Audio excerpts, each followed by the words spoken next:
बिस्मिल्लाहिर्रहमानिर्रहीम। ये आज चौथी इंस्टॉलमेंट है इस टॉपिक की। हिंदुस्तान में आगे क्या होने जा रहा है उसे हम लेकर चले हैं पास्ट से, कि जो कुछ माजी में हुआ उसके असरात आज तक हैं, और आज जो कुछ हो रहा है और होगा उसका असर आगे आने वाले दौर पर पड़ेगा। बहुत मुख्तसर सा मैं पिछली 3 दफ़ा का ख़ुलासा यहाँ पर रख दूँ कि टू नेशन थ्योरी या दो कौमी नज़रिया, जिसका मतलब ये समझा जाता था कि हिंदू एक अलग नेशन है और मुसलमान एक अलग नेशन है, और दोनों को पावर चाहिए, इख्तिदार चाहिए, ये दोनों साथ नहीं रह सकते। हिंदुत्व एक नज़रिया है, इसके पास पावर होनी ज़रूरी है, और इधर मुसलमानों के पास भी पावर होनी ज़रूरी है। ये दोनों नेशंस साथ में फिर नहीं रह सकती। इसकी बुनियाद टू नेशन थ्योरी की रखी थी विनायक दामोदर सावरकर साहब ने, और फिर उसको मोहम्मद अली जिन्ना साहब ने ले लिया। और फिर उस वक्त के जो सियासी हालात थे उसमें हुकूक की मांगों को लेकर मुसलमानों की, मुसलमान मोहम्मद अली जिन्ना साहब के पीछे मोबिलाइज होते चले गए, और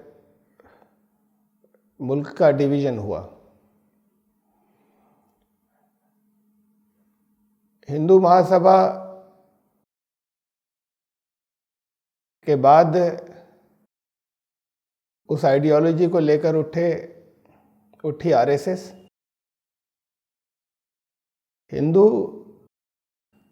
हिंदुस्तान का हमेशा से उदार था, बुनियादी तौर पर आज भी उदार है, जिसे ये लोग उदार कहते हैं, जिसमें वसअत होती है, तंग नज़री नहीं होती।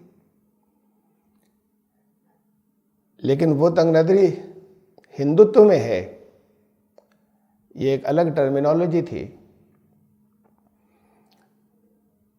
जिसके बायर्स हिंदुस्तान में हिंदू नहीं थे, और न हिंदू महासभा का कभी हिंदुओं ने बड़ी तादाद में साथ दिया, और शुरू के दौर में आरएसएस की कॉल के ऊपर भी हिंदुओं की अक्सरियत उनसे दूर रही। उस नज़रिए को हिंदुओं की अक्सरियत ने कबूल नहीं किया था। लेकिन जब मुल्क तकसीम हुआ, चूँकि हिंदुत्व की पब्लिसिटी में नेशनलिज्म भी बहुत आगे आगे था, तो उसके बहुत बुरे असरात पड़े, और कुछ फुटहोल्ड, कुछ पैर जमाने का मौका फिर आरएसएस को मिला। आरएसएस के थिंक टैंक, असली जो आरएसएस की फ़िलॉसफ़ी के अगर उसे बानी कहा जाए तो वो गोलवालकर थे। फाउंडर तो हेडग्वार थे, लेकिन फ़िलॉसफ़ी के फाउंडर, आरएसएस की जो फ़िलॉसफ़ी है उसके फाउंडर या थिंक टैंक गोलवालकर थे, जो सबसे ज़्यादा लंबे अरसे तक उसके सरसंघचालक रहे, 33 ईयर्स। और उनकी जो असल थॉट्स हैं या उनके जो असल मकसद हैं वो उनके सियासी बयानात से नहीं, या वक्तन फ़वक्तन जो वो ऐलानात करते हैं उससे नहीं मालूम होते, बल्कि जो कुछ उन्होंने लिखा है अपनी फ़िलासफ़ी को, जो उन्होंने तहरीरी शक्ल में दिया है, उसको देखना चाहिए और उससे मालूम होगा कि उनकी नज़र में हिंदुत्व क्या है और उनके मकसद क्या हैं, मकासद क्या हैं।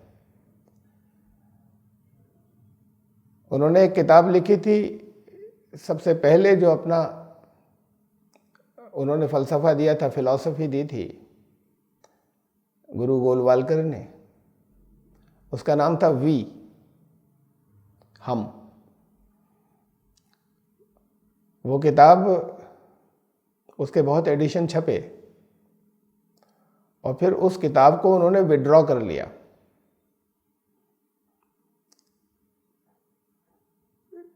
गांधी जी के कत्ल के बाद आरएसएस की भी गिरफ्तारियां हुई, आरएसएस के लोगों की, उनके चीफ गोलवालकर भी गिरफ्तार हुए थे।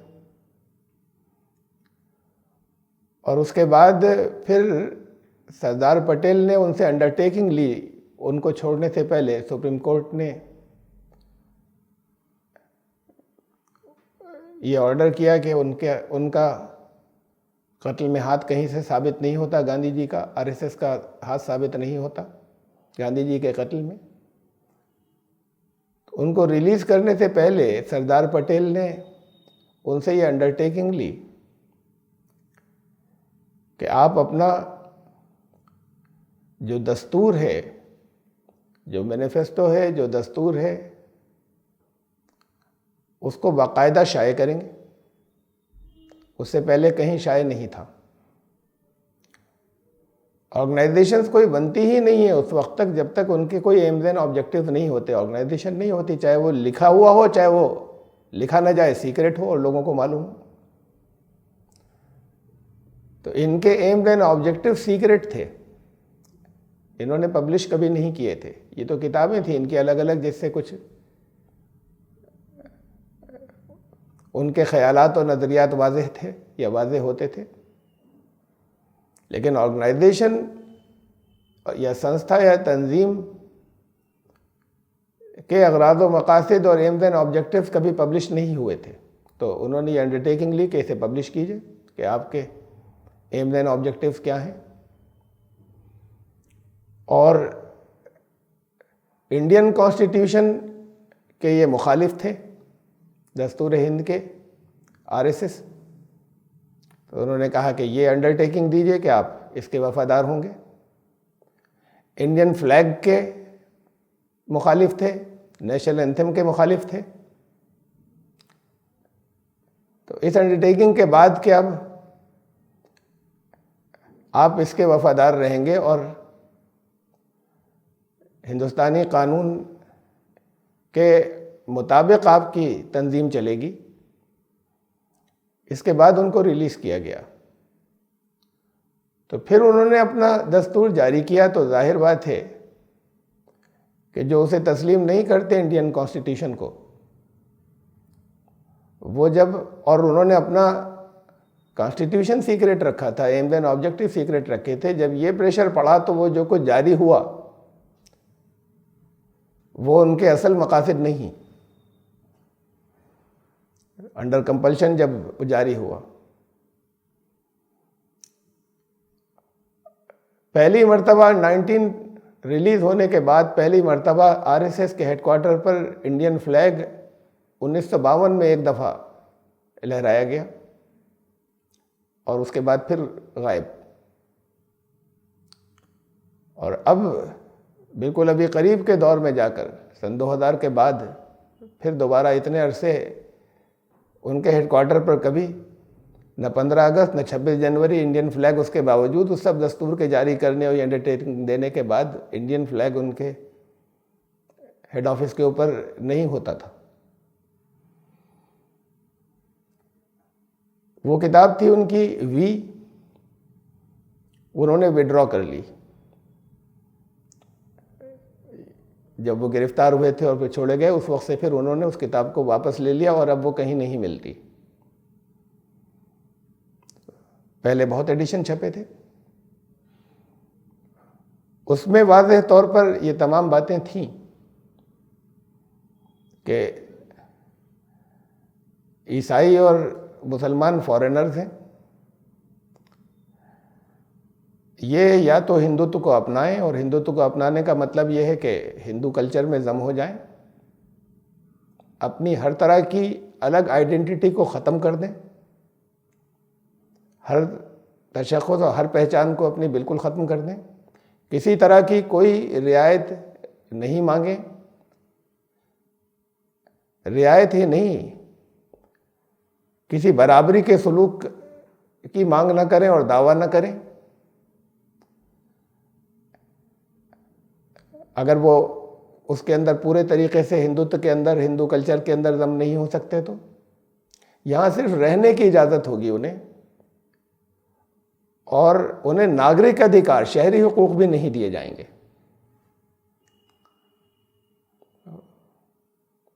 बहुत सी और चीज़ें थी, मैंने कुछ तफसील से उसकी थोड़ी सी रखी थी पिछली मर्तबा, उसमें से कुछ एक्सर्ट्स, कुछ छोटे छोटे से टुकड़े मैंने उस वी में से दिए भी थे पिछली मर्तबा, इससे पहले जो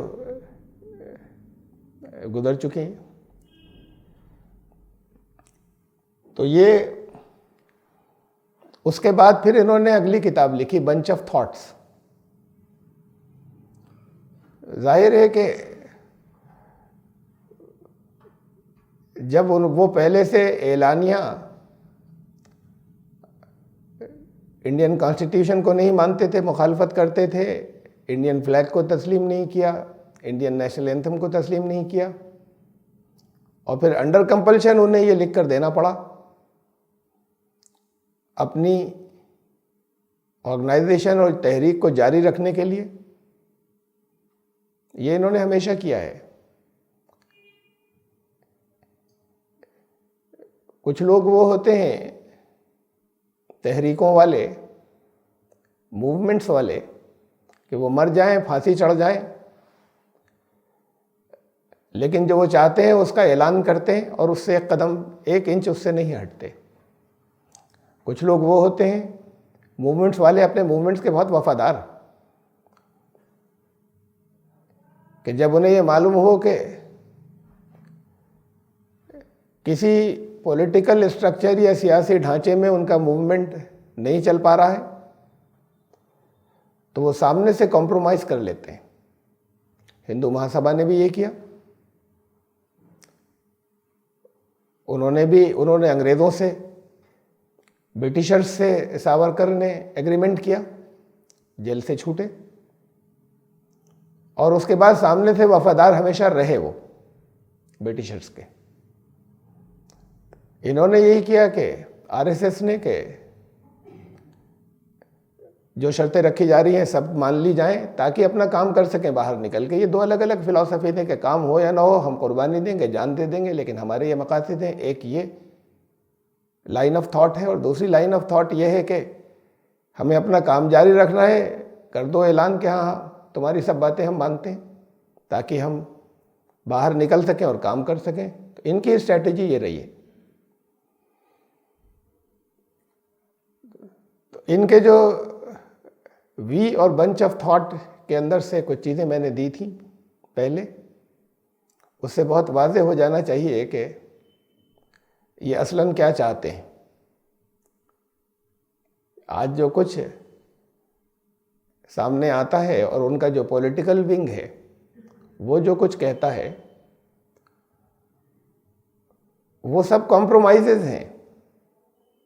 यहाँ के हालात की मजबूरी में, यहाँ के अवाम की सोच को साथ लेकर चलने के लिए उनके साथ में खाली एडजस्टमेंट है, सामने का दिखावा।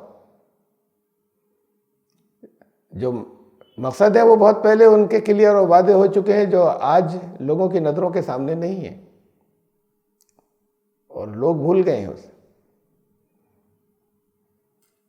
हद यह है कि आरएसएस का खुद जो कैडर, नीचे का कैडर है, उसमें भी बहुत ज़्यादा तफसील से उनके जहनों में भी नहीं है और कुछ कंट्राडिक्शंस आने लगे हैं उनके असल मकासद से, लेकिन वो हुक्म का पाबंद है। और जब फिर याद दिलाया जाएगा और वाज़ेह कर दिया जाएगा तो वो फिर पूरे तरीके से जो कुछ वहाँ ऑर्डर्स आएंगे उसे कंप्लाई करेंगे।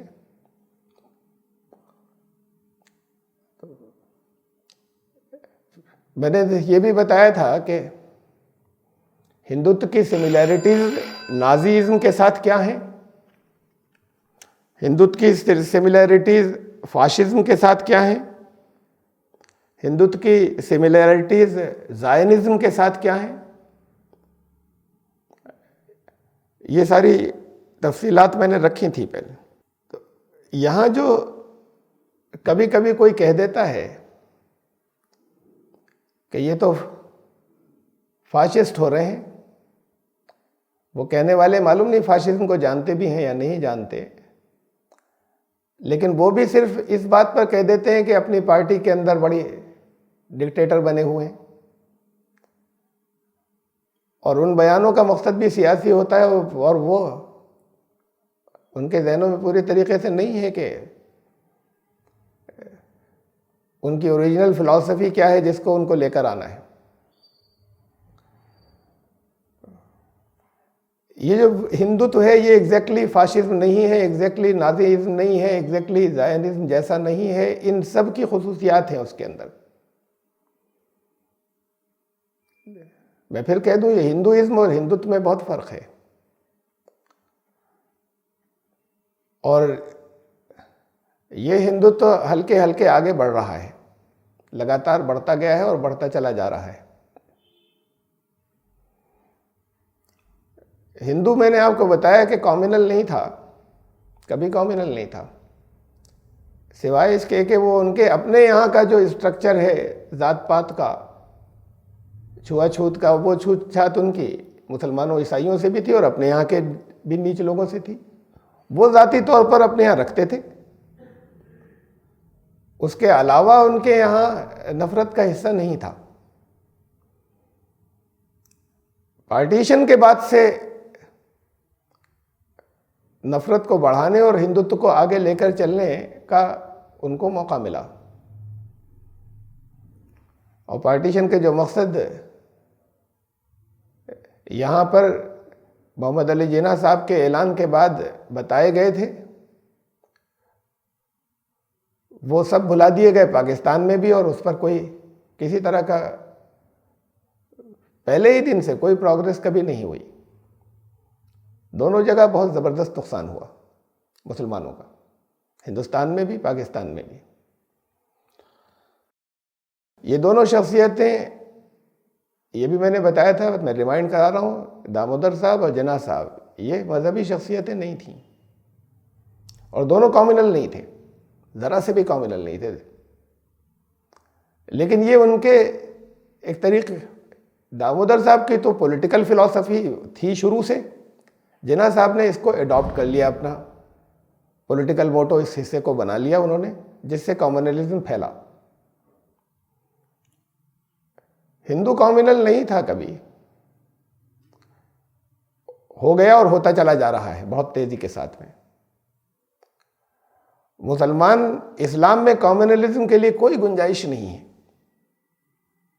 हदीस रसूलुल्लाह सल्लल्लाहु अलैहि वसल्लम की,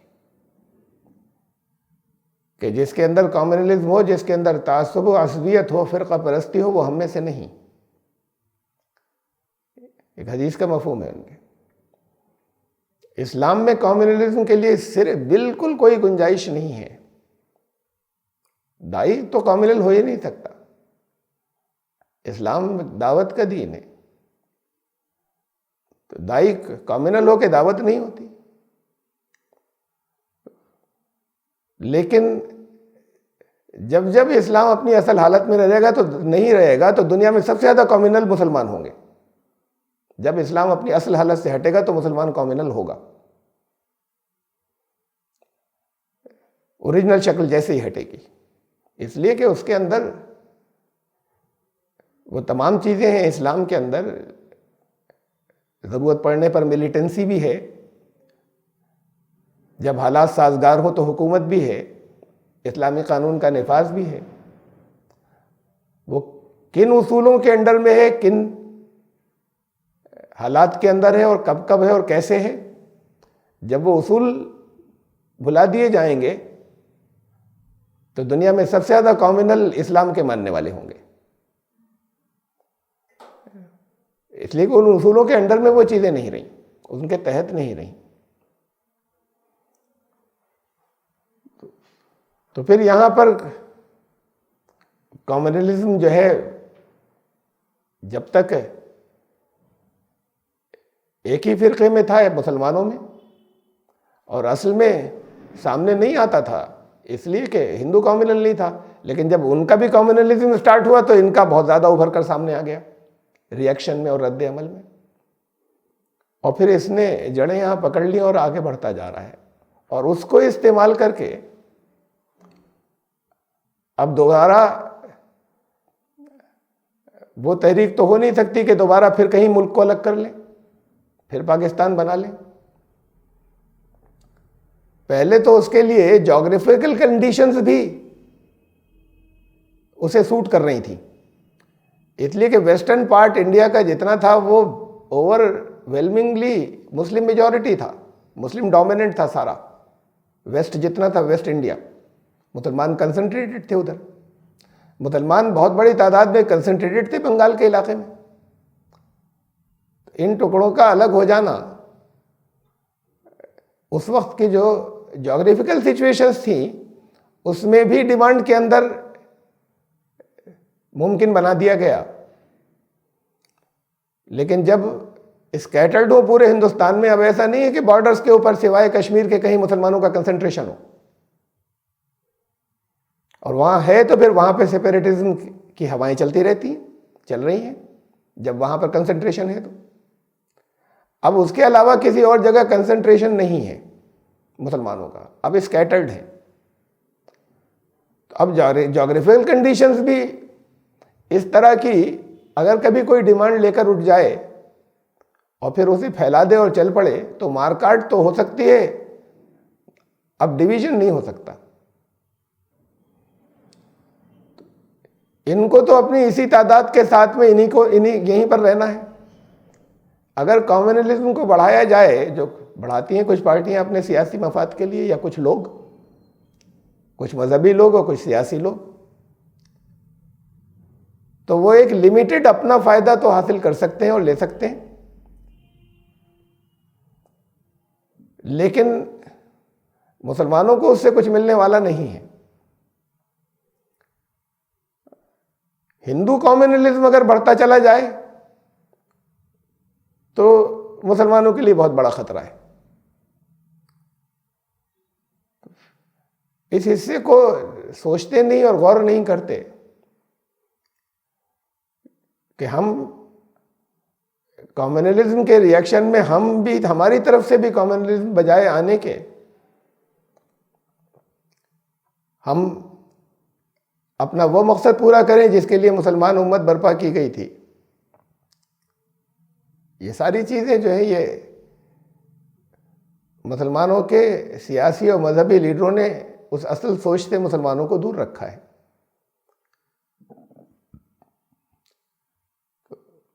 यहाँ हिंदुत्व की एक्सेप्टेंस, हिंदुत्व जो फलसफा था या फिलॉसफी थी, वो बढ़ती चली जा रही है। उसके लिए वो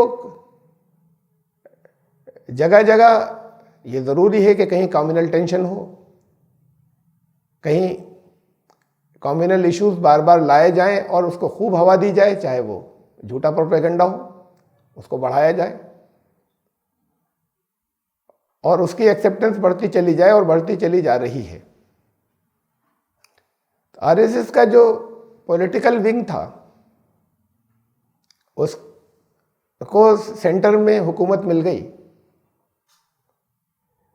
ये 32% वोट्स पर मिली, पहले कभी 32% भी नहीं थे वोट। डिवीजन ऑफ वोट्स पर मिली है, डिवीजन वोट तो रहेगा, कहीं कहीं कभी कभी ऐसा होगा कि कुछ ऐसी पार्टियां आपस में मिल जाएं जो मिल ही नहीं सकती, कभी कभी हो सकता है ऐसा, तो फिर वक्ती तौर पर वो नहीं आएंगे। वरना अब तकरीबन सब जगह ये पोजीशन बन गई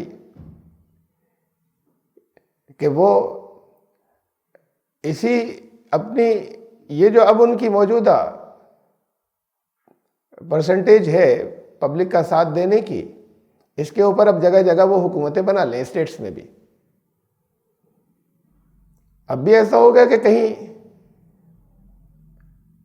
ऐसी पार्टियां जो आपस में मिलती ही नहीं मिल जाएं और इनको नहीं आने दें, तो हो जाएगा एक मर्तबा, फिर उसके बाद हट जाएंगे वो, ये बढ़ते जाएंगे। मैंने ये भी बताया था कि कहीं अगर इलेक्शन हार भी गए, लोग बड़े मुतमईन हो जाते हैं। जब सेंटर में हुकूमत आई तो माइनॉरिटीज बहुत डर गई, फिर बिहार में वो इलेक्शन हार गए तो बड़ा इत्मीनान हो गया सबको कि ये तो हल्के हल्के करके ख़त्म ही हो जाएंगे। परसेंटेज ऑफ वोट हर जगह बढ़ रही, चाहे चंद और जगहों पे आगे इलेक्शन हार जाए। ये है असल चीज़ एनालाइज करने की, देखने की कि अवाम में उनके नज़रिए की कबूलियाबी बढ़ रही है, चाहे किसी जगह इलेक्शन जीते चाहे हारें। ये सारे नज़रियात और सबसे ज़्यादा कंपैरिजन इसका जो फाशिज्म से होता है, इसका ऐलान तब होता है जब पब्लिक में मेजॉरिटी आ जाती है, हुकूमत से खाली नहीं। पब्लिक में जब मेजॉरिटी आ जाएगी, पब्लिक में, चाहे हुकूमत उस वक्त हो और चाहे नहीं हो, चाहे साझे की सरकार हो, चाहे एब्सोल्यूट मेजॉरिटी हो, जब पब्लिक में इनकी एक्सेप्टेंस मेजॉरिटी की, अक्सरियत की, बड़ी अक्सरियत की आ जाएगी, उसका इंतजार है और उसके लिए काम कर रहे हैं। ये हुकूमतें तो आती जाती रहेंगी, हुकूमत आने से एडवांटेज बस ये लेते हैं कि अपना कैडर भर देते हैं।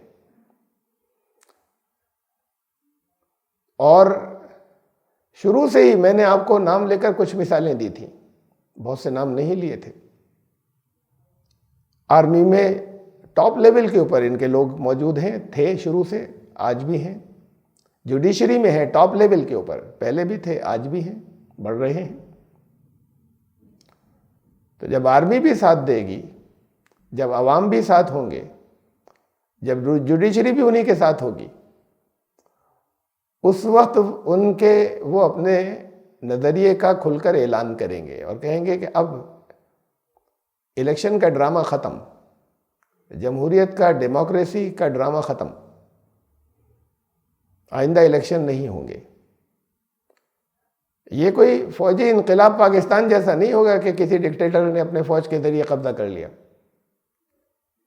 ये तो एक फिक्री, एक थॉट प्रोसेस है, एक फिक्री बुनियादों के ऊपर आगे चल रहे हैं, जिसके मानने वाले आर्मी में भी हैं। तो वो अपनी खुशी से वो एक डिक्टेटर बनने देंगे। ये नहीं होगा कि हम कब्जा कर लें, आर्मी कब्जा कर ले। उनका ये बिल्कुल साफ इन्हीं लफ्ज़ों के अंदर, जो उनके पुराने लिखी हुई तहरीरें हैं, जो उनके मकसद है, ये ऐलान है कि अगर यहाँ रहना चाहते हैं मुसलमान और ईसाई भी, तो 2 नंबर के शहरी बनकर रहें, उनके कोई राइट्स नहीं। तो जब ये आएगा, और अभी तो हालात उसी तरफ जा रहे हैं कि आएगा, आप रोक सकें तो रोक लें, रोक सकते हैं, लेकिन अभी ज़रा सी भी तवज्जो नहीं है कि हमें इसको रोकना है। ये किसी पॉलिटिकल कोशिश से नहीं रुकेगा। भाई दुनिया, हिंदुस्तान के सारे मुसलमान बन के भी एक पार्टी बना लें, तब भी तो वो 15% तक ही रहेंगे, इससे आगे कहाँ जाएंगे। अगर सब मिल जाएं, पूरे सब, और फिर जितने ये कंसोलिडेट होंगे उतने उनके रिएक्शन में दूसरी तरफ भी कंसोलिडेशन होगा, उनके रद्द-ए-अमल और रिएक्शन में। वो फिर क्यों इतने डिवाइडेड रहेंगे। तो ये जब जो कुछ उन्होंने खुद लिखा है, ये कोई इल्ज़ाम नहीं है, और ये न मैं आपको डरा रहा हूं और न ये आपके दिलों में नफरत डाल रहा हूं। इस्लाम तो नफरत सिखाता ही नहीं है। लेकिन हालात का सही एनालिसिस और सही तजज़िया होना चाहिए। आपको मालूम हो कि क्या हो रहा है। अगर ये सिचुएशन आई जिसकी तरफ बढ़ रहे हैं बहरहाल, तो आपके मदरसे नहीं होंगे, कोई नहीं होगा, एक भी नहीं होगा। आपकी बच्चियों के सर पे दुपट्टे नहीं होंगे, आपके बच्चों को वंदे मातरम गाना होगा, सूर्य नमस्कार भी करना होगा। मत पढ़ाइए उन्हें, घर में रखिए। और कोई राइट्स नहीं, खाली तो ऐलान है उनका कि बराबरी की बात नहीं, हम नीचे बंद कर रहे हैं। अब इस वक्त तो पॉलिटिकल ऐलान उनके यही है ना कि हम तुष्टीकरण गलत है, माइनॉरिटीज को सेफगार्ड करने के लिए कोई किसी तरह की रियायतें देना गलत है। इस वक्त तो ऐलान सिर्फ इतना ही है कि सब बराबर के हैं। ये सामने का ऐलान है कि सब बराबर के हैं। जितने मकसद अपने मकासद का ऐलान वो पहले कर चुके हैं। ये तो इनके सियासी ऐलान है ना, इनके पॉलिटिकल विंग के। और मैंने आपको बताया कि इनका कैरेक्टर यही है कि जैसे हालात हों उसके हिसाब से कॉम्प्रोमाइज करके अपनी तहरीक को बढ़ाते रहो। तो ये उसके हिसाब से कॉम्प्रोमाइज है कि वो ये ऐलान करते हैं, वरना वाज़े उनके मकासद तो वो लिख कर दे चुके हैं, तहरीर में आ चुके हैं, जो अब हटा लिए गए। कि हिंदुत्व का मतलब जो है वो ये है कि आपको किसी तरह का अपनी आइडेंटिटी बाकी रखने का हक नहीं होगा, कोई पहचान। अगर इनकी परसेंटेज बढ़ती ना जाए तो फिर वो नहीं आएगा। और अगर बढ़ती जा रही है, ये बढ़ना इलेक्शन से ही मालूम होता है। चाहे सरकार किसी जगह ना बने और बढ़ती जा रही हो, इस प्रोसेस में आगे जाकर तेजी आ जाएगी। यही रफ्तार नहीं रहेगी बढ़ने की। हर तहरीक और हर मूवमेंट में यही होता है। बहुत अरसा एक स्ट्रगल होती है, ये लगता है कि अगर वही रफ्तार रहे तो सदियां लग जाएं उस मूवमेंट को आगे आने में, कामयाब होने में। लेकिन शुरू की दौर की रफ्तार कम होती है। लोग अगर उसके अपने मकसद के ऊपर जमे रहें और काम करते रहें, कुर्बानियां देते रहें और करते रहें, तो बाद में ये प्रोसेस एक्सेलरेट हो जाता है, रफ्तार बहुत तेज हो जाती है।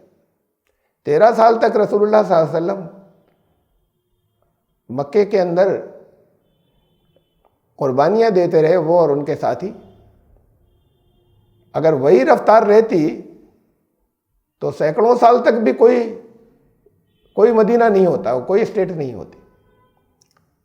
ये प्रोसेस बाद को जाके एक्सेलरेट हो जाता है, बहुत तेज हो जाता है। जब बुनियादें कायम होने के बाद अगर लोग अपने मकसद पर साबित कदम रहें और उसके लिए काम करते रहें, चाहे वो हक हो चाहे बातिल, तो ये प्रोसेस एक्सेलरेट होगा। ये रफ्तार यही नहीं रहेगी जिस रफ्तार से अभी 32% तक आए। तो आगे का मुस्तकबिल इस मुल्क का हिंदुत्व है। इससे आगे की बात यह कि आपको क्या करना है, हमें क्या करना है। अभी तो मुसलमानों में ये बात है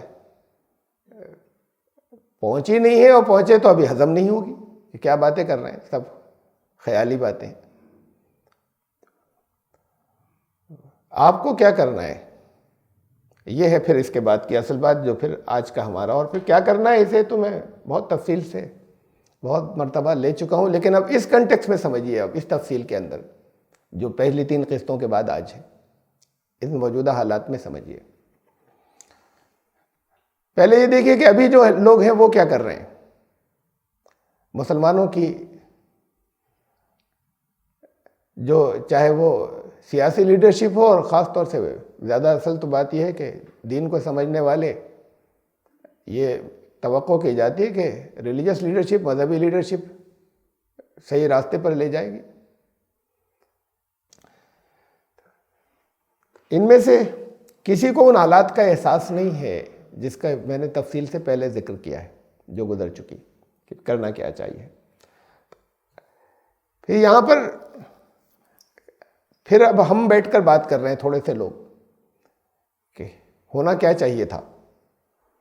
और वो नहीं करेंगे तो क्या होगा। ये खबरें तो उनकी डिक्लेयर्ड हैं और हमें सामने से नज़र आ रहा है। ये जब हम इसे देखते हैं कि तादाद बढ़ रही है और ये हिंदुत्व यहाँ आ रहा है और ऐसे हालात रहे तो आएगा। कुछ खबरें और भी तो हैं जो हमें कुरान और हदीस ने दी और आपके इल्म में है। तफसील से आज मैं उसका मुख्तसर जिक्र करूँगा, तफसील से आपके सामने पहले से। वो खबरें और भी तो हैं, वो भी ख़ास इस मुल्क के मुताल्लिक़, वो भी बहुत ऑथेंटिक हैं, उसे भी लेते चलिए। इसके साथ में इसके पैरेलल ये इन हालात का तकरीबन यकीनी अंजाम है जो आगे आ रहा है। और उससे भी ज़्यादा यकीनी एक और चीज़ है जो हमें मालूम है कि यहाँ पर आएगी, वो भी आम मुसलमानों की समझ में नहीं आती है, इस पूरी भीड़ के जिनके हमने नाम लिए। वो है ये खबर एक कौम की यहाँ के पे तब्दीली की, और वो कौम के कुरान शरीफ ने बताया कि एक जगह नहीं कई जगह इसका तज़किरा किया कि अगर तुम अपनी जिम्मेदारियां अदा करने नहीं निकले, इल्ला तनफिरू युअज़्ज़िबकुम अज़ाबन अलीमा, तुम नहीं निकले तो तुम्हें तो दर्द के अजाब में गिरफ्तार कर लिया जाएगा, तुम्हारी ज़िंदगी दर्द और फोड़ा बन जाएगी, कसक। वयस्तबदिल कौमन गैरकुम वला तदुर्रुहु शैया, और फिर अल्लाह एक और कौम को लाएगा तब्दील करके, और तुम उसका कुछ भी नहीं बिगाड़ सकोगे। अल्लाह हर बात पर कादिर है। सूरह मोहम्मद में वइन ततवल्लो, तुमने अपनी जिम्मेदारियों से अगर पीठ फेरी, यस्तबदिल कौमन गैरकुम, तो अल्लाह तब्दील करके एक और कौम को लाएगा, एक दूसरी कौम को। तुम अला यकूनु अमसालकुम, उनकी मिसाल तुम्हारी जैसी नहीं होगी, वो पीठ नहीं फेरेंगे। कौन सी चीज़ें हैं जिनसे पीठ नहीं फेरेंगे? ये किन जिम्मेदारियों की बात हो रही है? ये कब होगा, किन हालात के अंदर, कि जब अल्लाह की तरफ से ये फैसला है कि एक और कौम आएगी। जिम्मेदारी थी क्या? क्लियर कट लफ्ज़ों में सिर्फ दो जिम्मेदारियां साफ लफ्ज़ों में दीन ने बताई, एक इंडिविजुअल, एक कलेक्टिव। एक ज़ाती बंदे बनकर रहो, बंदगी की ज़िंदगी गुजारो। एक कलेक्टिव, तुम एक उम्मत हो, मुस्लिम एक उम्मत है, तुम एक उम्मत हो, और इस उम्मत को लाया गया है दुनिया के तमाम इंसानों के लिए, उनकी भलाई के लिए, कि ताकि तुम उनको वो चीज़ें बताओ जो अल्लाह को पसंद है, उन चीज़ों से रोको जो नापसंद है। ये था इज्तिमाई काम।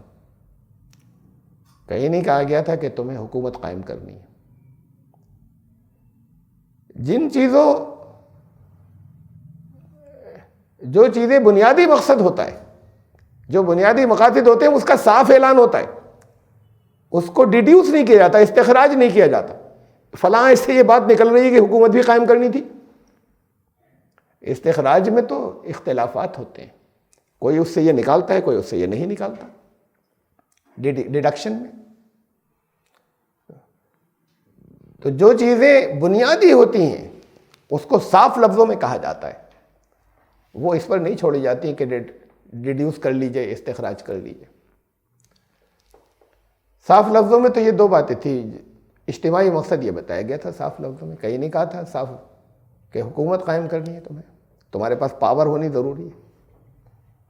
ये अपनी जगह है कि पावर के अपने फ़ायदे हैं, और अगर ये काम करोगे तो पावर आएगी। और यही वहाँ पर हुआ कि जब ये काम इंडिविजुअल और कलेक्टिव ये दोनों काम किए तो फिर पावर भी आई। लेकिन पावर को एक बुनियादी मकसद बना लेना कि पावर आनी ज़रूरी है, तो फिर उसके लिए स्ट्रेटजीज वैसे चल पड़ती है ना। कहीं प्लानिंग पीसफुल तरीक़ों से होती है, कहीं प्लानिंग, लेकिन वो जहन के ऊपर आ जाता है कि पावर लानी है, वो खिलाफत के नाम से आती है, हुकूमत इलाहिया के नाम से आती है, पावर लानी है। तो स्ट्रेटजीज जो है अपनी, वो फिर उधर उस तरफ चल पड़ती हैं, बजाय कि ये मेन मकसद है कि तुम्हें लोगों की भलाई के, पूरे दुनिया के इंसानों की भलाई के लिए लाया गया था। ये मेन मकसद कहते हैं ज़बान से, लेकिन नहीं रह जाता। जहन में ये होता है कि अपनी सारी प्लानिंग ऐसे हो कि पावर आ जाए। ये इसमें अलग अलग अपने लोगों के, अलग अलग ग्रुपों के अपनी अपनी तरीक़ेकार होते हैं कि पीसफुल तरीके से हो, या पहले पीसफुल तरीके से हो, जब ज़्यादा बढ़ जाए तब किसी तरीका दूसरा अपनाएंगे। कहीं ये है कि निकल कर हथियार लेकर निकलो और बस कोशिश शुरू कर दो कि पावर आ जाए। बहरहाल मकसद तो ये बताया था, किस चीज़ से पीठ फेर लोगे तो अल्लाह दूसरी कौम को लाएगा, जब तुम दुनिया की तमाम दुनिया के इंसानों को वो बताना छोड़ दोगे जो अल्लाह को पसंद है, और उस तरफ ले जाना छोड़ दोगे, गाइड करना छोड़ दोगे, इमाम बनना छोड़ दोगे। तो मैं सारी दुनिया वालों के लिए इस उम्मत को लाया गया है। रसूल को तमाम दुनिया के तमाम इंसानों के लिए लाया गया था, तो रसूल एक ग्रुप दे गए, एक उम्मत दे गए कि अब ये उम्मत जो है बाकी तमाम दुनिया के इंसानों को लाए। तो जब ये छोड़ दोगे तो फिर अल्लाह दूसरों को लाएगा। और फिर सूरह माइदा के अंदर है, सूरह माइदा, या अय्युहल्लज़ीना आमनू मन यर्तद मिनकुम अन दीनिही, जब तुम अपने असल दीन से यानी असल जिम्मेदारियों से, दीनी जिम्मेदारियों से पलट जाओगे, फसौफ़ यातिल्लाहु बिक़ौमिन युहिब्बुहुम व युहिब्बूनहु, फिर अल्लाह कौम लाएगा। ये कौम लाने की बात जो बार बार कही गई, तो कौन सी कौम है जिसको कहा गया?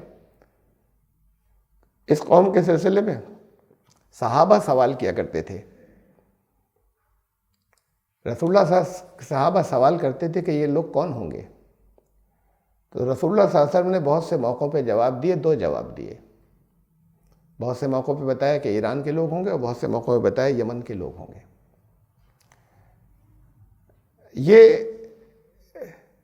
इलाकों की बात नहीं थी, ये नस्ल की बात थी। बात अगर समझ लें तो बात बहुत वाज़ेह हो जाती कि दो नाम क्यों ले रहे हैं, ये दोनों मिलकर कंबाइन हो रहे हैं। ईरानियन जो है ये, इनके ऊपर ये बहुत सी, उनमें से एक जगह के मैंने कुछ हवाले लिख दिए, नीचे तो रेफरेंस है, तफसीर फतहुल क़दीर से लिया है हमने। इन तमाम ये जो आपको आयात बताई, इनके ज़ैल में जो तफसीरी रिवायात हैं उनमें यह आता है कि रसूलुल्लाह सल्लल्लाहु अलैहि वसल्लम से जब पूछा गया कि कौन लोग होंगे, तो आपने ईरान की तरफ इशारा किया। हज़रत अबू हुरैरा की रिवायत है। और बहुत सी रिवायात वो हैं कि जहाँ रसूलुल्लाह सल्लल्लाहु अलैहि वसल्लम ने यमन की तरफ इशारा किया, या हज़रत अबू मूसा अशअरी का नाम लेके उनकी तरफ इशारा किया। इनके यहाँ के लोग, यमन में उस वक्त द्राविड़ और सिंधी नस्ल के लोग आबाद थे, बहुत बड़ी तादाद में। ये अलग अलग नहीं बल्कि ये कंबाइन होकर ये नस्लें हैं। ईरानी नस्लन आर्यन है, और यमन के अंदर द्राविड़ और सिंधी बहुत बड़ी तादाद के अंदर आबाद थे। बाकी ईसाई थे, और ये फिर आर्य और सिंधी थे वहाँ पे बहुत बड़ी, ये द्राविड़ और सिंधी थे बहुत बड़ी तादाद में। ये यमन वाली ये नस्लें हैं, द्राविड़ और सिंधी, और ये जो ईरान वाली नस्ल थी आर्या, ये दुनिया में एक ही जगह कंबाइन हुए। ईरानी तो नस्ल के एतबार से आर्या हैं, और नस्ल के एतबार से ये यमन वाले जो थे उन ईसाइयों को छोड़कर द्राविड़ और सिंधी नस्लन, वो जो ईसाई थे वो नस्लन, नस्ल नहीं थी, वो तो मज़हब था। बात नस्ल की हो रही है कि अगर नस्ल हो तो बात बहुत वादे हो जाती है। और ये आर्य और द्राविड़ और सिंधी दुनिया में एक ही जगह इकट्ठे हुए, कंबाइन हो गए। ये कंबाइन हो गए, ये मिलकर क्या बन रहे हैं? तो ये मिलकर वो उन्हीं जगहों को, फिर ये उन खित्तों की बात नहीं हो रही, ना ईरान की हो रही है ना यमन की। ये नस्लें एक जगह जहाँ जाके इकट्ठी हो रही हैं, ये नस्लों की तरफ इशारा था। तो ये नस्लें कहाँ जाके इकट्ठी हो रही हैं? दुनिया में एक ही जगह है जहाँ जाके ये नस्लें, ये थी तो रेसेस, नस्लें थी, ये मजहब नहीं थे। लेकिन जब ये इकट्ठे हुए तो एक मजहब कहलाने लगा। इसका नाम फिर नस्ल नहीं पड़ा, ये मजहब हो गया। जब ये इकट्ठे हुए तो कहाँ स्टक हो गया, ये हिंदू कहलाने लगे। इनका नाम हिंदू पड़ गया, पहले नहीं था ये नाम, यहाँ था ही नहीं ये नाम कभी। ये इकट्ठे होने के बाद हिंदू हो गए, और हिंदू एक मजहब कहलाने लगा। हालांकि बहुत से अकायद का मजमुआ है, लेकिन ये मजहब कहलाने लग गया एक। इसी से आगे हिंदू तो चला, फिर इस हिंदू से। इनके बारे में बताया था रसूलुल्लाह सल्लल्लाहु अलैहि वसल्लम ने कि तब्दील होकर ये आएंगे। तो इस मुल्क के लिए तो खबर रखी हुई, वो खबर 100% इससे पहले के जो हालात थे उसे मैं कह रहा हूँ तकरीबन यकीनी है, उधर ही जा रहे हैं हालात। मुमकिन है बदल जाएं, ये नहीं बदलेगी बात। इन सबको आना है। अब बात यह है कि ये पहले होगा या वो हिंदुत्व पहले आएगा, दोनों बातें हो सकती हैं। ये डिपेंड आपके ऊपर करता है, ये मुसलमानों के ऊपर करता है कि हिंदुत्व से पहले ये हो जाए, हिंदुत्व के आने से, या हिंदुत्व के आने के वो जैसे हिंदुत्व कह रहे हैं, हिंदुइज्म नहीं। तो वो हिंदुत्व की वो फलसफा जो आपके सामने आया, जब वो आ जाए, जब पिटाई हो, जब आपकी अच्छे ऐसे के जैसे दुनिया की कोई गुलाम कौम रहती है इस शक्ल में, और गुलाम भी उनके कल्चर को अपनाकर, कल्चर को अपनाएंगे फिर भी गुलाम रहेंगे, या वो मुसीबतें सर पे से गुजरती रहे और बने इसराइल की तरह, जैसे बने इसराइल के ऊपर आले फिरौन के अजाब थे, उस अजाब से गुजरने के बाद आएगा या उससे पहले आ सकता है। ये कौम की तब्दीली, इस कौम को आना है, ये यकीनी खबर है, वो तकरीबन यकीनी हालात है। अब बात यह कि ये दोनों आगे पीछे होंगे, कंबाइन तो नहीं होते। उन्हीं को आना है जो हिंदुत्व लाने की बात कर रहे हैं। आगे पीछे हो सकते हैं, कौन पहले कौन बात को, और कौन पहले और कौन बात को, ये सब आपके ऊपर डिपेंड करता है। इसकी भी मैं तफसील नहीं रख रहा कि कब होने जा रहा है, कई बार रख चुका हूं, डिटेल नहीं रख रहा, इन शॉर्ट सिर्फ रिजल्ट, उसके सबूत भी ज़्यादा नहीं रख रहा मैं, इसलिए कि वो कई बार रख चुका हूं। इस वक्त तो मैं आपको ये बताना है कि 2 पॉइंट्स हैं, पहले भी हो सकता है, बाद को भी हो सकता है, कंडीशनल है अल्लाह की तरफ से कि कौम कब बदलेगी, ये कब होगा, ये कंडीशनल है आपके ऊपर, आप कब चाहते हैं ये कि कब हो। और चाहते का मतलब आप उसके लिए क्या कर रहे हो, किस हद तक खड़े हो जाते हैं करने के लिए कुछ, ये उसके एतबार से तय होगा। 2 पॉइंट्स हैं, एक ये चीज़ तो फिक्स है, इसकी तफसील मैं इस वक्त नहीं रख रहा कि हुजूर सल्लल्लाहु अलैहि वसल्लम के 1500 साल बाद की खबर है, ये तफसीलात हैं, दूसरे मौक़ों पर आ चुकी हैं कि नबी अकरम सल्लल्लाहु अलैहि वसल्लम के 1500 साल बाद इस कौम को बदलना है। 1500 साल कहाँ से गिने जाएं, पैदाइश से या नबूवत से? अगर पैदाइश, दोनों चीज़ें मुमकिन है, दोनों चीज़ें मुमकिन है, ये कंडीशनल है। आप कब चाहते हैं, आपकी एफर्ट्स क्या हैं? अगर पैदाइश से गिने, इस वक्त चल रहा है हिजरी साल, ये साल सारे उसमें हैं ल्यूनर ईयर्स, चांद वाले। इस वक्त चल रहा है 1437, तो इसमें से अगर इसे घटा दें तो 63 ईयर्स, लेकिन 63 ईयर्स है हिजरत से, 1437 हिजरी का मतलब हिजरत से गिन रहे हैं। पैदाइश से गिने तो हिजरत हुई थी जब 53 साल के थे, तो इसमें से 53 और निकाल दीजिए अगर पैदाइश से गिनना चाह रहे हैं तो फिर पैदाइश वहाँ से अब तक कितना बाकी है, 10 कमरी साल, ल्यूनर ईयर्स, ये बाकी है इस वक्त पैदाइश से 1500 साल पूरे होने में। ये मुमकिन है, चाहे जितना नामुमकिन लगता हो, मैं आगे जिक्र करूंगा, चाहे जितना नामुमकिन लगता हो। नबी सल्लल्लाहु अलैहि वसल्लम का जो दौर था, उसके बाद अब ये दौर जो है, यहाँ से एक आखिरी इनका दौर शुरू होगा। तफसीलात इसकी भी मैं यहाँ नहीं रख रहा, आ चुकी हैं पहले बहुत से मौक़ों में। उसमें 10 साल बाद 1447 हिजरी, और ये कुछ हिस्सा 2025 का है तो कुछ हिस्सा 2026 का, इन दोनों में से कोई एक ये पीरियड है जहाँ 10 साल पूरे हो रहे हैं।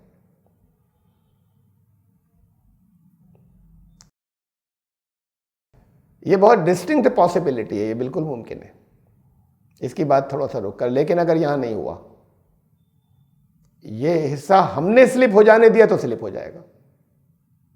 और हमसे मतलब सिर्फ वही नहीं जो हम यहाँ बैठे, हमसे मतलब ये कि मुसलमानों में से 25 करोड़ 27 करोड़ मुसलमानों में से 10% की समझ में आ जाए तो कितने हो गए, 2.5 करोड़ से ज़्यादा। 5 की आ जाए कितने हुए, 1 करोड़ से ज़्यादा। 1 करोड़ से ज़्यादा काफ़ी है इसके लिए कि 1 अरब लोगों को 10 साल के अंदर ले आए। ये तो मुसलमानों के समझने की बात है, क्या चाहते हैं।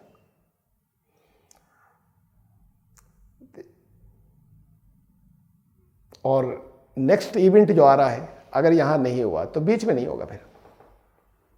ये निज़ाम है अल्लाह का, और इसका एक प्रेसिडेंट भी है, इसकी एक नज़ीर भी है। बनी इसराइल से कहा था कि ये बस्ती तुम्हारे लिए, अल्लाह ने कहा, अल्लाह ने लिख दी, तय कर दी, तुम्हें दे दी तो दे दी। अल्लाह जब कहता है तो उसका ये मतलब नहीं होता कि वो हाथ जोड़ कर खड़े हुए हैं, अपने घरों को खाली कर दिया उन्होंने कि आइए। दे दी का मतलब अब जाओ, अगर लड़ाई होगी तो लड़ना, लेकिन तुम्हारे लिए तय है कि जीत तुम्हारी होगी। दे दी का मतलब ये होता है। उन्होंने कहा कि यहाँ तो बड़े तगड़े लोग हैं, यहाँ तो जब्बारीन हैं, ये तो हमें खा जाएंगे, निगल जाएंगे। और हज़रत मूसा से कहा कि तुम और तुम्हारा खुदा जाके पहले बस्ती खाली करा दो, हम बैठे हुए, हम रुके हुए। दे दी ना अल्लाह ने, तो फिर वो ऐसे ही हो जाए कि आप जाके उनको निकाल दीजिए, आप और आपके खुदा उनको निकाल दें, हम चले जाएंगे। तो दे दी का मतलब ये होता ही नहीं। तो फिर अल्लाह ने कहा कि अब 40 साल और भुगतो, 40 ईयर्स। अब 40 साल बाद नंबर आएगा, बीच का रास्ता नहीं था कि भाई ठीक है बात को सुधर जाए, उसके 10 साल बाद, उसके 20 साल बाद, उसके 30 साल बाद। अब 40 साल बाद है, ये तुम्हारी डेडलाइन आगे पहुंच गई। जब तुम इसके लिए नहीं तैयार हुए, तुमसे कहा था दे रहे हैं, तो फिर 40 साल बाद वो दाखिल हो गए, और 40 साल बाद उन्होंने ले लिया उस बस्ती को। आपका मौका भी इसके बाद 40 साल के बाद है, इसलिए कि नबूवत के 40, पैदाइश के 40 साल बाद नबी हुए, और जब नबूवत से गिनेंगे तो फिर वो नेक्स्ट माइलस्टोन आ रहा है 40 साल के बाद। अगर अब नहीं हुआ तो फिर हिंदुत्व पहले आएगा, और फिर 40 साल अजाब होगा। वो 40 साल उनको अजाब रहा सहरा में, डेजर्ट में, बनी इसराइल को। आपको 40 साल गुलामी के गुजारने। अगर इस 10 साल में लेते हैं तो हिंदुत्व से पहले, उसके आने से पहले वो हिंदुत्व नहीं बचेगा, वो इस्लाम में आ जाएंगे। इस्लाम में उन्हें आना है, फिर वो आएंगे 40 साल के बाद। 40 साल आपको हिंदुत्व को और मजालिम को, जुल्म को भुगतना है, आपको और आपकी नस्ल को। अगर ये 10 साल नहीं होते तो 40 साल और जोड़ दीजिए, 50 कमरी साल, ल्यूनर ईयर्स अब से। यानी जब हम पैदाइश से गिन रहे थे तो पैदाइश के 40 साल बाद नबी हुए, जब नबूवत से गिनेंगे तो 40 साल बढ़ जाएंगे आगे। 1500 साल जो है, जब हम नबूवत से लेंगे तो 40 साल आगे बढ़ जाएंगे। तो 1447 का था ये, अब 40 साल और जोड़ दिए, 1487 हिजरी, और 1487 हिजरी है ये है नेक्स्ट इवेंट, नेक्स्ट माइलस्टोन। और ये कंडीशनल है, आपके ऊपर है। आप कौम की तब्दीली पहले चाहते हैं, वो अजाब अपने ऊपर नहीं चाहते, तो मुमकिन है 10 साल में। और आप उस अजाब में रहना चाहते हैं, और गुलामी के दौर से गुजरने के बाद फिर उसमें से लोग खड़े हों, लोग फिर भी खड़े होंगे। जैसे उन्होंने कहा था उस 40 साल के बाद कि हम जा रहे हैं बस्ती में, तो फिर लोग खड़े होंगे कि हम कर रहे हैं, हम करते हैं, होगा। तो फिर ये 2064 या 2065 की बात है।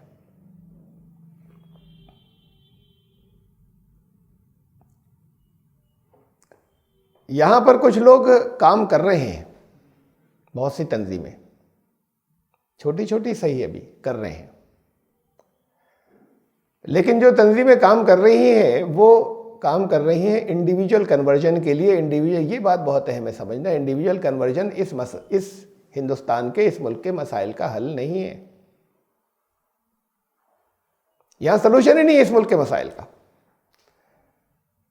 तो इनको भी हम ये समझ लें कि ये भी इनइफेक्टिव हैं, चाहे वो सिंसियरली दावत का काम कर रहे हैं, जितनी भी तंजीमें, तो ये भी इनइफेक्टिव है। इन हालात को रोकना इनके बस की बात भी नहीं है। ये 2014 की फिगर्स हैं, 2014 की, लेटेस्ट आई नहीं है अभी। लेटेस्ट जो है, मतलब मुसलमान कितने, आबादी तो मालूम है हर मोमेंट की, मुसलमान कितने, ये पॉपुलेशन पूरे इंडिया की, और इसके अंदर ये फिगर्स कोई गवर्नमेंट सेंसस की नहीं है, लेकिन तकरीबन एस्टिमेटेड 20% से ज़्यादा कुछ है मुसलमान, वो तो 14% कह रहे हैं।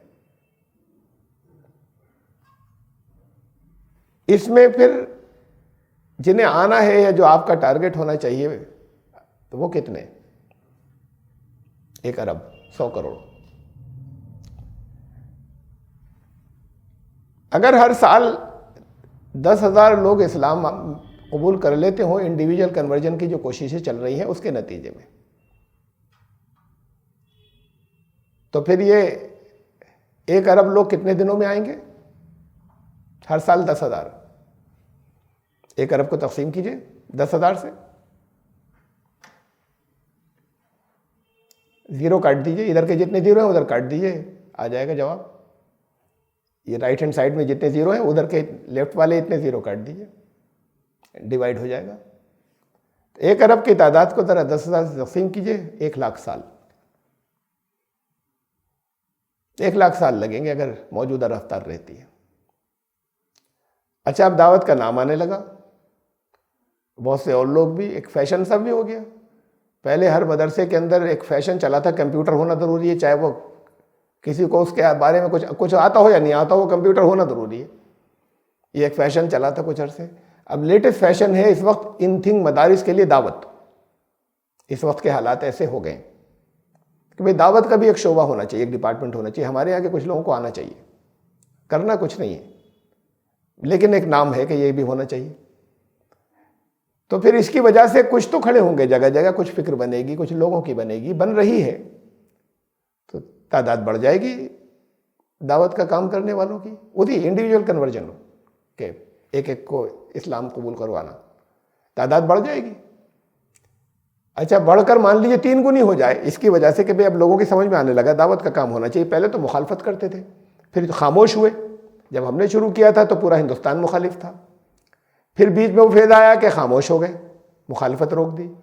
अब ये आया कि जगह जगह के हाँ होना चाहिए। तो जब ये आ गया तो तादाद बढ़ेगी ना काम करने वालों की। तो मान लीजिए रफ्तार 3 गुनी हो जाए, अगर 3 गुनी हो गई तब कितने साल लगेंगे? इस 1 लाख का तिहाई कर दीजिए, 33,000 साल। और ये सुन लीजिए 3 गुनी कभी नहीं होगी, होनी नहीं है इस मुल्क में। क्यों नहीं होनी है? जब लोग काम करेंगे तो हो जाएगी, रफ्तार बढ़ेगी। नहीं होने दिया जाएगा। एक आखिरी लिमिट है, हद है जहां तक बर्दाश्त करेंगे। अभी कुछ जगहों, कुछ स्टेट्स पे कानून बन गए, कुछ में और बात चल रही है कि तब कन्वर्जन पहले स्टेट से इजाजत लेके किया जाएगा, कोई कन्वर्ट नहीं हो सकता, पहले परमिशन लेनी होगी हुकूमत से। गुजरात में यह कानून है, पहले हुकूमत से इजाज़त लेंगे, उसके अलावा कोई मजहब अपना धर्म नहीं बदल सकता। और जगहों पे भी इससे मिलते जुलते कानून है, इससे दरअसल कम सख्त, और बाद दूसरी और जगहों पे बन जाएंगे। फिर कानून से नहीं होगा सब कुछ, फिर बाहर हुक्म कुरकुरो का जाएगा। इल्ज़ाम तो 50 होते लगने वाले, आप देखते नहीं दिन रात। तो जो इल्ज़ाम लगाए जाते हैं जगह जगह, बेकसूरों को पकड़ लिया जाता है कि साहब ये दहशतगर्द थे। कसूरवार भी होते हैं उसमें, लेकिन चूंकि कसूरवार भी होते हैं तो एक टॉपिक है ना, आप जिसे भी पकड़ लें। वो भी हैं कि जो बरसों जेल में रहने के बाद छोटे मालूम बेकसूर थे और उन्होंने बड़ी तकलीफें, उनका तबाह हो गया, उनका खानदान खत्म हो गया। तो होने नहीं दिया जाएगा बाय हुक एंड क्रोक। हर बात कानून से, कानून भी बनेंगे और हर बात कानून से नहीं चलेगी। तो फिर लोगों को बंद कर दिया जाएगा, ऑफिस सील कर दिए जाएंगे, लिटरेचर जब्त हो जाएगा, स्कूल उनके रोक दिए जाएंगे। ये बाय फोर्स रोका जाएगा, फिर कत्ल भी किया जाएगा, मारा भी जाएगा, हमले भी होंगे, दहशतगर्द भी बनाया जाएगा, झूठे इल्जाम लगेंगे। कब एक लिमिट है जहां तक बर्दाश्त करेंगे, जब अब उस लिमिट से जहां आगे बढ़े ये दुगना भी नहीं होने देंगे। आप तिगने की बात कर रहे हैं तो फिर वहां आ जाएंगे निकल करके, नहीं होने देंगे हम। ये क्या कर रहे हैं ये लोग? तो इसलिए तिगना होना नहीं है। तो फिर हल क्या है? सिर्फ एक सोल्यूशन है, कौम एक साथ आ जाए, बड़ा हिस्सा। कौम तो 1 अरब है, कुरान हदीस की खबर है 1 अरब को ही आना है, और तब्दीली कौम इकट्ठी होती है। उसे कोई माने या ना माने, आप अगर ऐसे ही सपोज कर लीजिए कि 1 करोड़ लोग आ गए, कभी 1 अरब नहीं, 1% खाली। 1 करोड़ लोगों को कोई नहीं छुएगा, ना कोई मारकाट करेगा, ना उनके ऐसा होगा कि मसाइल। अभी जो लोग आते हैं आप उनके, ये तो एक अलग बात हुई कि इस वक्त जो लोग आ रहे हैं उनके मसाइल आप हल नहीं कर रहे हैं, मुसलमान नहीं कर रहे हैं हल, उनका साथ नहीं दे रहे हैं। उनके रोजी रोटी के मसाइल पैदा हो जाते हैं, उनकी जायदादें छीन जाती हैं, उनके जॉब खत्म हो जाते हैं, नहीं देते अपने यहाँ। ज्यादा से ज्यादा के 2000 रुपए दे दिए, 5000 रुपए पकड़ा दिए एकदम, तो खर्च हो जाएंगे। फिर उसके बाद फिर वो क्या करे, फिर कहते भीख मंगे हो गए भाई, कोई जाओ काम करो, भाई काम दीजिए ना, वहां से निकाल दिया गया उन्हें। और अपनी लड़कियां नहीं देंगे उन्हें, उनकी लड़कियां अपने यहाँ लाएंगे नहीं। तो अभी तो आप मसाइल हल, ये जितने आ रहे हैं इनके मसाइल नहीं हल कर रहे हैं। रामपुर तो छोटा सा शहर है, दिल्ली मेट्रोपॉलिटन सबसे बड़ा शहर, तकरीबन सबसे बड़ा। उस दिल्ली के अंदर अगर आज 1000 लोग आ जाएं तो पूरा दिल्ली के मुसलमान मिलकर 1000 लोगों के मसाइल हल नहीं कर सकते। हंगामा हो जाएगा वो, और फिर जो फसाद होगा वो अलग, लेकिन मसाइल हल नहीं कर सकते। 10-20 के तो करते नहीं, 100 के कहां से करेंगे, 200 के कहां से करेंगे। ये तो सिर पे पड़ जाएगी ऐसा कि इसका क्या करें। और अगर 1 करोड़ लोग आए, फर्ज कीजिए, खबर तो 1 अरब की है, सब आएंगे, लेकिन अगर 1 करोड़ लोग आते हैं तो फिर आपको मसाइल नहीं हल करने, उनके जॉब नहीं जाएंगे, उनकी चीजें नहीं छीनेंगी। 10 सियासी पार्टियां उनकी हिमायत में खड़ी हो जाएंगी, उनका वोट बैंक होगा कि नहीं नहीं ये तो लोकतंत्र है, यहाँ तो राइट है, हक है, उन्होंने जिस धर्म को दिल चाह अपना लिया। कुछ मुखालफत में आवाज उठाएंगी, 10 खड़ी हो जाएंगी हिमायत में, फिर कोई मसाइल नहीं होंगे ना आपको करने हल, और ना उनकी वो समस्याएं प्रॉब्लम होगी जो इस वक्त अगर इस्लाम कबूल करें उनकी बन जाती हैं। भाई जॉब दीजिए कि ये काम करो, इज्जत से जॉब देते नहीं, काम देने को तैयार नहीं, उनके रिश्ते होने चाहिए, उसको कबूल करने के लिए तैयार नहीं। खाली ऐसी काम थोड़ी चलेगा कि सब दावत का काम करो, लोगों को सच बात बताओ, उसके बाद तुम भुगतते रहो, हमारा नाम मत लेना, हम तो मना कर देंगे, हमारे पास पुलिस नहीं आ जाए। तो यहां का हल सिर्फ यही है, कोई और हल ही नहीं है। और फिर इस उसूल को समझ लीजिए, अल्लाह का उसूल है, ये सुन्नतुल्लाह है इस कायनात के अंदर, ये साइंस का उसूल है। इस कायनात में जो होना चाहिए था वही है। बड़ी बड़ी डिस्कवरी सिर्फ ऐसी होती हैं कि अगर ब्लैक होल्स डिस्कवर हो गए तो व्हाइट होल भी होने चाहिए। आज तक डिस्कवर नहीं है, उन्होंने कहा है, यकीनी है, डिस्कवर नहीं हुआ। चूंकि वो है इसलिए ये भी है, इसलिए कि होना चाहिए। इस दुनिया के अंदर कितने लोगों ने कितनों पर जुल्म किए, राजे महाराजों ने, नवाबों ने, उनकी कई कई नस्लों ने कितनी लड़कियों को उठवाया, कितनी लोगों को सिसका सिसका कर मारा, तड़पा तड़पा कर मारा, और करते चले गए। उनके लिए कोई सजा नहीं होनी चाहिए। उनको तो अगर एक दफा फांसी दे दिया है सबको पकड़कर, तब भी सजा पूरी नहीं होती। उन्होंने लाखों लोगों को जैसे सिसकाया है, तो सजा तो एक फांसी से पूरी नहीं हो रही। अगर तड़पा तड़पा के मारे तब भी नहीं पूरी हो रही। उन्होंने लाखों लोगों को तड़पाया है, तो कोई इंसाफ होना चाहिए ना। अगर होना चाहिए तो है, ये सबूत है आखिरत का कि यहां जो उसूली तौर पर जो होना चाहिए, इसी को कहते हैं कि ये कायनात, कुरान ने कहा ये कायनात हक पर कायम है, वेद ने भी कहा कि सत्य पर आधारित है, कि यहां जो कुछ होना चाहिए था वही है। उससे जरा सा बदल जाए, गर्दिशों के निजाम में जितनी वेलोसिटी, जितनी स्पीड, जितने फासले सैयारों के होने चाहिए वही है, उससे जरा सा बदल जाए तो सब कोलैप्स हो जाएगा। तो ये जितनी डिस्कवरीज होती है वो इसी पर होती है। होना तो ये चाहिए था, तो जब फाइनल हो जाता है कि यही होना चाहिए था तो मान लिया जाता है, और फिर वो निकलती है बात। यही फिजिकल लॉज में है और यही स्पिरिचुअल लॉज में है कि जो कुछ यहां होना चाहिए था वही है। तो यहां इस मुल्क के मसाइल का हल इंडिविजुअल कन्वर्जन नहीं है। सिर्फ यहां पर एक ही सोल्यूशन है कि यहां सारे लोगों की हक बात सच समझ में आ जाए और इकट्ठे आ जाए, कौम आ जाए। ये होना चाहिए तो फिर यही होगा। अल्लाह ने यहां के लिए यही रखा है। उसकी तफसील कुछ आप पहले देख चुके। बात यह है कि आप क्या चाहते हैं। अगर मुसलमान की समझ में आ जाए और वो खड़े हो जाएं तो उस अजाब से पहले कौम आ सकती है। इनके नहीं समझ में आए तो फिर वो अजाब आ रहा है, और पिटने के बाद फिर जो आगे जो नस्ल आएगी उसमें से फिर खड़े हो जाएंगे पिट पिट के, और फिर वो करेंगे और अपनी जिम्मेदारी को फिर वो अदा करेंगे।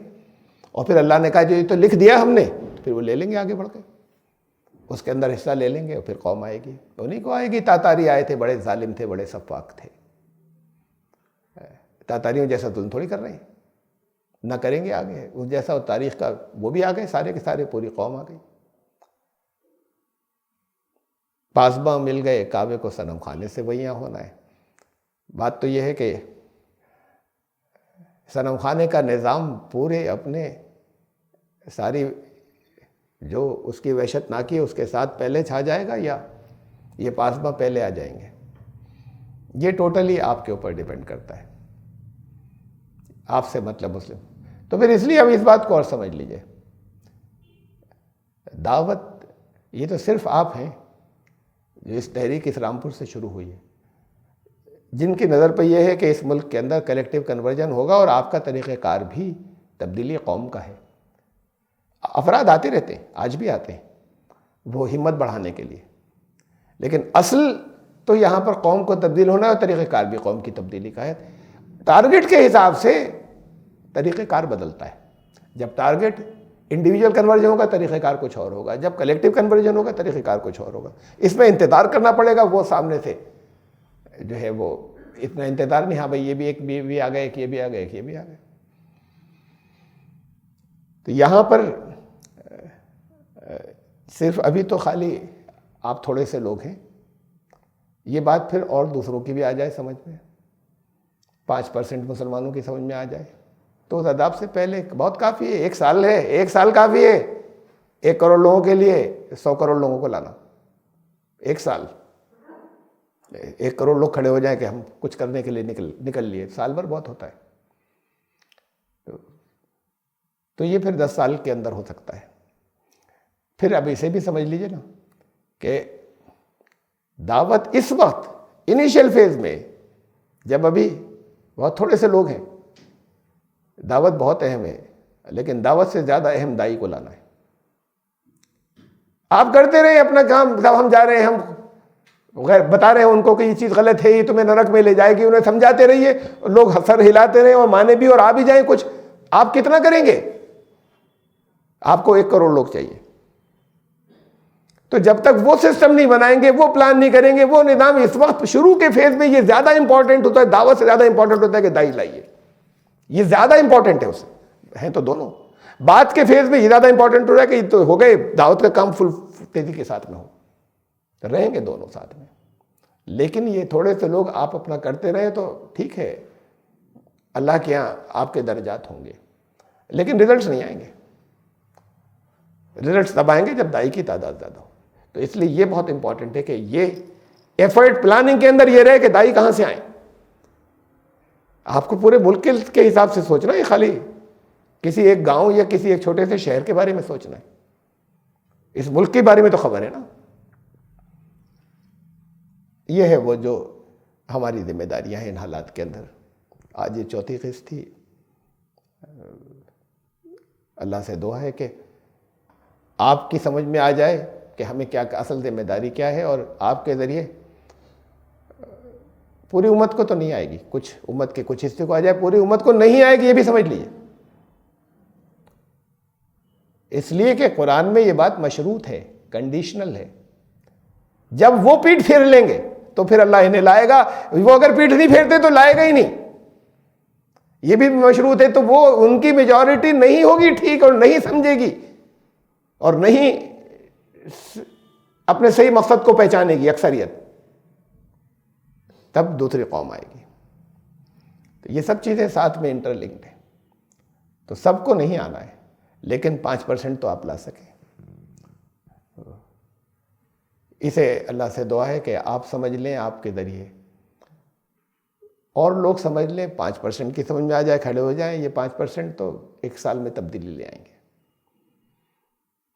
ये 4 किस्तों में यह पूरा हुआ। मेरा ख्याल था शायद 2 किस्तों में होगा शुरू में, लेकिन दरमियान की, और वो भी उसमें भी हम 1 घंटा लेते थे, अब ये 1.5 घंटे के ये लेक्चर्स गए इन 4 किस्तों के। ये आज कंक्लूड हो गई। अब सुनने की बात हो गई, करने का काम आता है। करने के बारे में कुछ सोचिएगा, प्लान कीजिएगा। सुभान अल्लाह।